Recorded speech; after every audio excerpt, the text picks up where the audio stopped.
திருச்சிற்றம்பலம். தென்னாடுடைய சிவனையை போற்றி, எந்நாட்டவருக்கும் இறைவா போற்றி. அனைவருக்கும் வணக்கம். உலகெங்கும் உள்ள ஜோதிட சொந்தங்களுக்கு வணக்கங்கள். ஜூன் மாத பலன்களை பத்தி நம்ம இந்த பதிவுல பார்க்கலாம். அதற்கு முன்னாடி நம்முடைய சேனலை சப்ஸ்கிரைப் பண்ணிக்கோங்க. இந்த மாதம் குரு பகவான் ஜூன் 1ஆம் தேதியே பெயர்ச்சியாகி கடக ராசிக்கு உச்சமாகிறார். மிகப்பெரிய யோகம் கொடுக்க காத்து கொண்டிருக்கிறார். அதே போல சூரிய பகவான் 15ஆம் தேதி பார்த்துட்டீங்கன்னா ஆனி மாதமாக இருக்கக்கூடிய மிதுன ராசிக்கு பயிற்சியாக வரப்போகிறார். ஆனி மாதம் ரொம்ப விசேஷமான மாதம். ஆனி திருமஞ்சனம், நடராஜ பெருமானுடைய அபிஷேகம், எல்லாருமே கண்டிப்பா நடராஜனுடைய அருள் எல்லாருக்குமே வேணும். சர்வ தோஷத்தையும் அவர் நிவர்த்தி செய்வார். சகல கலைகளிலும் ஜெயிக்கணும் அப்படின்னா நடராஜ பெருமானுடைய அனுகிரகம் எல்லாருக்குமே ரொம்ப முக்கியம். அதனால எல்லாருமே ஆனி திருமஞ்சனத்தை மிஸ் பண்ணிடாதீங்க. எல்லாருமே போய் வழிபாடு பண்ணிட்டு வாங்க. அதே போல உங்களுக்கு புதன் அப்படின்னு சொல்லக்கூடியவர் இந்த மாசம் 22ஆம் தேதி வரைக்கும் மிதுன வீட்டிலையும் தன்னுடைய சொந்த வீட்டுல ஆட்சி பலம் பெற்று பலமாக அமர்ந்து, அதற்கு மேல குரு மற்றும் சுக்கிரனோட சேர்ந்து கடக ராசியில பயிற்சி ஆகிறார். இதுவும் மிகப்பெரிய யோகத்தை கொடுக்கக்கூடிய 3 சுபகரங்கள் சேரும் பொழுது பெரிய அதிர்ஷ்டங்கள், பெரிய ஜாக்பாட் அப்படிங்கறது எல்லாமே காத்துட்டு இருக்கு. இது ஒவ்வொரு ராசிக்கும் எப்படி இருக்கும் அப்படிங்கறத நம்ம முழுமையாக பார்க்கலாம்.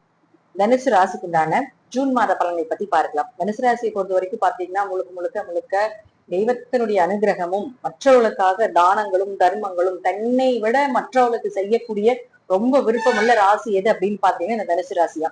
இந்த தனுசு ராசியை பொறுத்த வரைக்கும் பாத்தீங்கன்னா இந்த ஜூன் மாதம் 1ஆம் தேதி உங்களுடைய ராசி அதிபதியாக இருக்கக்கூடிய குரு பகவான் உச்சம் பெறுவர். மிகப்பெரிய யோகத்தை கொடுக்கக்கூடிய ஒரு காலகட்டங்கள்.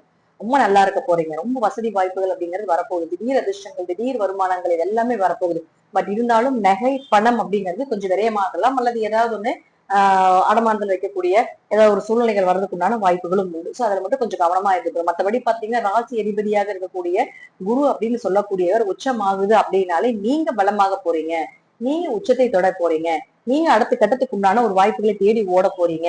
உங்களுக்குள்ள இருந்து வந்து அந்த சோம்பல், அந்த மனக்கவலைகள் இதெல்லாமே விலக போகுது. ஏன்னா 4ஆம் இடத்துல வந்து சனி இருந்ததுனாலே முழுக்க பாத்துட்டீங்கன்னா மனக்கவலை ரொம்ப ஜாஸ்தியா இருக்கு, சோம்பல் அதிகமா இருக்கு, வேலை செய்ய முடியாது, ஒரு இடமாற்றம் பண்ண வேண்டிய ஒரு சூழ்நிலைகள் வரும், அம்மாவுக்கு உடம்பு முடியாம போகும், அம்மாவுக்கு உங்களுக்கு சண்டை சச்சரவு பிரச்சனைகள் வரும். இது போல நிறைய விஷயங்கள் வந்து இருந்தாலும் இப்ப இந்த குரு அங்க இருந்து 4ஆம் இடத்துல இருக்கக்கூடிய சனி பகவானை பார்க்கும்போது இதனுடைய தாக்கங்கள் எல்லாமே நிச்சயமாக குறையும். அவரால் வரக்கூடிய கொஞ்சம் பாதிப்புகள் எல்லாமே குறையதுக்குள்ளான வாய்ப்புகளும் உண்டு. அதே போல குருவை பொறுத்த வரைக்கும் 12ஆம் இடத்தையும் பார்த்தனால பண வரவுக்கு குறைவு இல்லாம இருக்கும். இந்த ஜூன் மாசத்துல இருந்து அதனுடைய தொடக்கம் அப்படிங்கிறது நம்ம தெரிஞ்சுக்கலாம். சோ பண வரவு, குடும்ப ஒற்றுமை, இத்தனை நாள் உங்க பேச்சை கேட்காதவங்க கூட உங்க பேச்சை கேட்க ஆரம்பிப்பாங்க. உங்களுக்கு மதிப்பு மரியாதை கூட போகுது, பெயர் புகழ் கிடைக்க போகுது, இழந்த சொத்துக்களை மீண்டும் எடுக்க போறீங்க. இழந்த பெயர் புகழ் சொத்துக்கள் எதுவாக இருந்தாலும், கௌரவமாக இருந்தாலும் மீண்டும் எடுத்து வந்து அதை அவங்க முன்னாடி தலை நிமிர்ந்து வாழக்கூடிய ஒரு சூழ்நிலைகளை நிச்சயமாக இந்த குரு அப்படின்னு சொல்லக்கூடிய ஏற்படுத்தி கொடுப்பார். அது மட்டும் இல்லாம 5 குடையவராக இருக்கக்கூடிய செவ்வாய் இந்த மாதம் 5ஆம் வீட்லயே 20ஆம் தேதி வரைக்கும் இருக்காரு. 5 குடையவர் 5லயே இருக்கிறது. குலதெய்வம் உங்க கூட இருக்கும். நீங்க என்ன வேணா சொல்லிக்கோங்க, என்ன வேணா பண்ணிக்கோங்க, எப்படி வேணா இருந்துக்கோங்க, ஆனா தெய்வம் உங்க கூட இருக்கும். நல்ல விஷயங்களை நோக்கி போகக்கூடிய ஒரு தனுசு ராசி அன்பர்களுக்கு தெய்வங்கள் எப்பவுமே துணை இருக்கும் அப்படிங்கிற அமைப்புகள் இருந்தாலும் இப்போ உங்க குலதெய்வமாக இருக்கக்கூடிய செவ்வாய் அப்படின்னு சொல்லக்கூடிய கிரகம் உங்க கூடவே இருக்க போறாங்க. தெய்வ அனுகிரகத்தோட இருக்க போறாங்க. தெய்வ அனுகிரகம் பெற்று பெரிய சாதனைகள் எல்லாமே சாதிக்கக்கூடிய ஒரு காலகட்டங்கள் அப்படிங்கிறது நாம எடுத்துக்கலாம். ஏன்னா உங்களுக்கு செவ்வாய் அப்படின்னு சொல்லக்கூடிய 12ஆம் அதிபதியாக இருக்கிறதுனால நிறைய கோவில் கட்டுறதுக்கு உண்டான வாய்ப்புகள் வரும், திருப்பணிகள் செய்யறதுக்கு உண்டான வாய்ப்புகள் வரும், உழவார பணிகள் செய்யறதுக்கு உண்டான ஒரு வாய்ப்புகள் வரும். அதே போல பாத்துட்டீங்கன்னா முருகன் கோயிலுக்கு முழுக்க போயிட்டு வரக்கூடிய ஒரு சூழ்நிலைகள் வரும், திருச்செந்தூர் அடிக்கடி போயிட்டு வரக்கூடிய சூழ்நிலைகள் வரும். அல்லது இங்க போலாமா, இது என்ன இதை பண்ணலாமா, இந்த கோயிலுக்கு போலாமா, முருகனை போய் பார்த்துட்டு வரலாமா, சிவன் கோயிலுக்கு போயிட்டு வரலாமா, ஏதாவது ஒரு பழமையான கோயிலுக்கு போயிட்டு வரலாமா அப்படிங்கிற எண்ணங்கள் எல்லாமே இந்த மாசம் நிச்சயமாக வர்றதுக்குண்டான ஒரு வாய்ப்பு நிச்சயமாக ஏற்படுத்தி கொடுப்பார். செவ்வாயை பொறுத்த வரைக்கும் பாத்தீங்கன்னா இருக்க 20ஆம் தேதி வரைக்கும் உங்களுக்கு நன்மைகளையே கொடுத்துட்டு இருக்கக்கூடிய ஒரு அமைப்பு. குடும்ப ஒற்றுமை நல்லா இருக்கும், திடீர் அதிர்ஷ்டங்கள் கிடைக்கக்கூடிய ஒரு அமைப்பு அப்படிங்கிறது ஏற்படுத்தி கொடுப்பாரு. உங்க ஜாதகம் மூலமாக உங்க குழந்தைகளுக்கு யோகம், உங்க ஜாதகம் மூலமாக உங்களுக்கு என்ன அதிர்ஷ்டங்கள் இருக்குதோ இல்லையோ அப்படிங்கிறத விட உங்க ஜாதகம் மூலமாக உங்க குழந்தைக்கு அதிர்ஷ்டத்தை கொடுக்கக்கூடிய ஒரு காலகட்டங்கள் அப்படிங்கிறதையும் நம்ம எடுத்துக்கலாம். அதே போல அவரே 12ஆம் அதிபதியும் இருக்கிறதுனால குழந்தைகள் வெளிநாடு வெளியூர் போறதுக்குண்டான ஒரு அமைப்பு. அதே போல குடும்பத்தோட சேர்ந்து எல்லாரும் தீர்த்த யாத்திரை வெளிநாடு வெளியூர் போறது, வெளிநாட்டுல இருந்து குழந்தைகள் தன்னுடைய வீட்டுக்கு வர்றதும், இங்க இருக்கக்கூடிய குழந்தைகள் வெளிநாட்டுக்கு போறதுக்குண்டான ஒரு வாய்ப்புகள் இதெல்லாமே பாத்தீங்கன்னா சூப்பரா இருக்க போது தனுசு ராசிக்கு. தனுசு ராசிக்கு மேக்சிமம் பாத்துட்டீங்கன்னா எல்லா குழந்தைகளும் வந்து வெளிநாட்டுல படிப்பாங்க, தன்னுடைய சொந்த ஊருக்கு வெளியே போய் வாழ்றதுக்கான ஒரு வாய்ப்புகள் அப்படிங்கிறது எல்லாமே தனுசு ராசிக்கு இயற்கையாக வரக்கூடிய ஒரு பலன். சோ இப்ப அதெல்லாம் போக முடியாம இருக்கீங்க, அதுல எல்லாமே தடை தாமதங்கள் இருக்குது, எங்களால செய்ய முடியாம இருக்குது அப்படின்னு நினைச்சீங்கன்னா இப்போ அதெல்லாமே இந்த தடைகளை உடைக்கக்கூடிய ஒரு காலகட்டங்கள் அப்படிங்கிறது நிச்சயமாக எடுத்துக்கொள்ளலாம். சோ வந்து முழுக்க இந்த காலகட்டங்கள்ல செவ்வாய் அப்படிங்கிறது பலமாக இருக்கிறதுனால, முருகனுடைய அருளும் உங்களுக்கு பலமாக இருக்கிறதுனால நீங்க செய்யக்கூடிய அனைத்துமே ஜெயமாகும், அனைத்துமே வெற்றியாகும், அனைத்துமே தைரியமா செய்ய போறீங்க. எதுலையுமே ஃபர்ஸ்ட் கிளாஸா வந்து பண்ண போறீங்க. சின்ன பதவியில இருந்தாலும் உயர்ந்த பதவிக்கு போறதுக்கான ஒரு வாய்ப்புகளும் உண்டு. கீழ்நிலையில உங்களை தள்ளப்பட்டாலும் கீழே இருந்து மீண்டும் அந்த மண்ணை எல்லாம் தள்ளி கொண்டு மேலே வந்து கோபுரத்தில் அமர்ந்து உட்கார்ந்து ராஜ்யம் செய்யக்கூடிய ஒரு மாதமாக இந்த மாதம் இருக்கும் அப்படிங்கறதா உண்மை. அதே போல பாருங்க 6 மற்றும் 11ஆம் அதிபதியான சுக்கிரன் அப்படின்னு சொல்லக்கூடிய உங்களுடைய ராசிக்கு 8ஆம் வீட்டுல ராசி அதிபதியாக இருக்கக்கூடிய குருவோட சேர்றாரு. அப்ப எட்டுக்குடையவர் வந்து உங்களுக்கு, அதாவது 8ஆம் வீட்டில் கிரகங்கள் இருந்தாலும் சரி, 8ஆம் அதிபதி ஆட்சி உச்சம் பெற்றிருந்தாலும் சரி, 8ஆம் வீட்டில் ஒரு ஆட்சி உச்சம் பெற்ற கிரகமோ எது இருந்தாலும் சரி, அந்த கிரக கூட்டணியோட சேரக்கூடிய கிரகங்களும் பிரதிபலிக்கும், அதுவும் பலமாகும் அப்படிங்கிற அமைப்புகள் உண்டு. அப்ப சுக்கிரன் உங்களுக்கு அதே இடத்துக்கு வந்து குருவோட சேர்ந்து அமரப்போகிறார் 8ஆம் வீட்டுல. அப்ப 6க்குடையவர் 8ஆம் வீட்டுக்கு வர்றது விபரீத ராஜயோகம், மறைந்த பணம் நிறைந்த தனம் அப்படிங்கிறது எல்லாமே உண்டு. சோ வந்து மறைஞ்ச பணம் கூட வந்துரும். அதே போல பாத்துட்டீங்கன்னா கடன் அடைக்கிறதுக்கு வாய்ப்புகள் கிடைக்கும், கடன் வாங்குறதுக்கும் அமைப்புகள் உண்டு. சோ முடிஞ்சா வாங்குங்க, இல்லைன்னா வேண்டாம், தேவையில்லாத கடன் வாங்க வேண்டாம். இருப்பும் கடன் அடைக்கிறதுக்கு உண்டான வாய்ப்பையும் நிச்சயமாக ஏற்படுத்தி கொடுப்பார். பம்பு வழக்குகளுக்கு எல்லாம் இனி போவதற்கெல்லாம் விட மாட்டார். இந்த வருடங்கள் முழுவதும் பாத்தீங்கன்னா தேவையில்லாம நமக்கு என்னப்பா என்னமோ பண்ணிட்டு போறீங்க. ஏன்னா தனுசு எல்லாம் டக்கு டக்குன்னு முன்னாடி போய் கை நீட்டக்கூடிய ராசி, எதா இருந்தாலும் பாத்துக்கலாம்னு பண்ணக்கூடிய ராசி, யாருக்கு எங்க பிரச்சனையா இருந்தாலும் முன்னாடி போய் பஞ்சாயத்து பண்ணக்கூடிய ராசி. அப்ப பாத்துட்டீங்கன்னா இப்ப எல்லாம் யாருக்கு என்னமோ நடந்துட்டு போகுது, நம்ம வேலை பார்க்கலாம், நமக்கே 1000 பிரச்சனை போயிட்டு இருக்குது, நமக்கு செய்யறதுக்கு யாரும் இல்லாம இருக்க, நம்ம போய் யாருக்கு போய் செய்யறது அப்படிங்கிற ஒரு மனோபக்குவம் இப்ப உங்களுக்கு வந்துடும். சோ அப்ப 6 இருக்கக்கூடிய சுக்கிரன் வந்து 8ஆம் வீட்டுல போய் உங்களுக்கு குருவோட உட்காரும் பொழுது எந்த வம்பு வழக்குகளும் வராது, வந்தாலும் பிரச்சனை போயிட்டு இருக்குது, நமக்கு செய்யறதுக்கு யாரும் இல்லாம இருக்க, நம்ம போய் யாருக்கு போய் செய்யறது அப்படிங்கிற ஒரு மனோபக்குவம் இப்ப உங்களுக்கு வந்துடும். சோ அப்ப 6 இருக்கக்கூடிய சுக்கிரன் வந்து 8ஆம் வீட்டுல போய் உங்களுக்கு குருவோட உட்காரும் பொழுது எந்த வம்பு வழக்குகளும் வராது, வந்தாலும் நீங்க அதை தலையிட மாட்டீங்க, தேவையில்லாத பிரச்சனைகளும் உங்களுக்குள்ள வராது. கேஸ் ஏதாவது நடந்துட்டு இருக்கு அப்படின்னா இது எல்லாமே சாதகமா வரும், உங்களுக்கு உண்டான கேஸ் உங்க பக்கம் ஜெயிக்கிறதுக்கு உண்டான வாய்ப்புகள் அதிகமாக இருக்குது. அதே போல பாருங்க வேலை வாய்ப்புகள் சூப்பரா இருக்க போகுதுங்க. யாருக்கெல்லாம் வேலை இல்லாம இருக்கிறீங்களோ அப்படி இருக்கக்கூடிய தனுசு ராசிக்காரர்களுக்கு வேலை வாய்ப்புகள் அப்படிங்கிறது சூப்பரா அமைய போகுது, நல்ல சம்பளத்தோட நல்ல வருமானத்தோட அமைய போகுது, எதிர்பார்த்த சம்பளத்தோட கிடைக்க போகுது. அதே போல பாருங்க 6ஆம் இடம் வந்து கவர்மெண்ட் எக்ஸாம் எழுதுறதுன்னு சொல்றோம். அப்ப கவர்மெண்ட் எக்ஸாம் எழுதுறதுக்கு உண்டான விஷயங்கள் எல்லாமே நடத்த போறீங்க. அதே போல ஐடி துறையில் இருக்கக்கூடிய தனுசு ராசி அன்பர்களுக்கு எல்லாமே ஒரு பெரிய கிரேடு கிடைக்க போது, அடுத்த ஸ்டேஜுக்கு போக போறீங்க, அடுத்த கட்ட வாழ்க்கையை நகர்த்தி கொண்டு போறதுக்கும் ஒரு நல்ல வாய்ப்புகள் கிடைக்க போகுது. மாணவர்கள் எல்லாமே சிறந்து விளங்க போறீங்க, நல்ல மார்க் ஸ்கோர் பண்ண போறீங்க. பட் இருந்தாலும் ரொம்ப கடின உழைப்பை போட்டிருப்பீங்க, உழைப்புக்கு உண்டான மார்க் அப்படிங்கிறது கொஞ்சம் குறைவா தான் இருக்கும் அப்படிங்கிறது அமைப்புகளும் உண்டு. ஏன்னா 4ல சனி இருக்கும் பொழுது அது வந்து கல்வியை சொல்லக்கூடிய ஒரு இடம். 4ல சனி இருக்கும் போது அந்த கல்வியை சொல்லக்கூடிய இடத்தில் சனி இருந்தால் மந்தத்தை கொடுப்பார், அல்லது நீங்க என்னதான் படிச்சிருந்தாலும் கொஞ்சம் எதிர்பார்த்த மார்க் கிடைக்கல அப்படிங்கிறது கூட இருக்கலாம். சோ வருத்தப்பட வேண்டியது கிடையாது. இனி வரக்கூடிய காலகட்டங்கள் எல்லாமே சூப்பரா இருக்கக்கூடிய ஒரு காலகட்டங்களாக இருக்குது.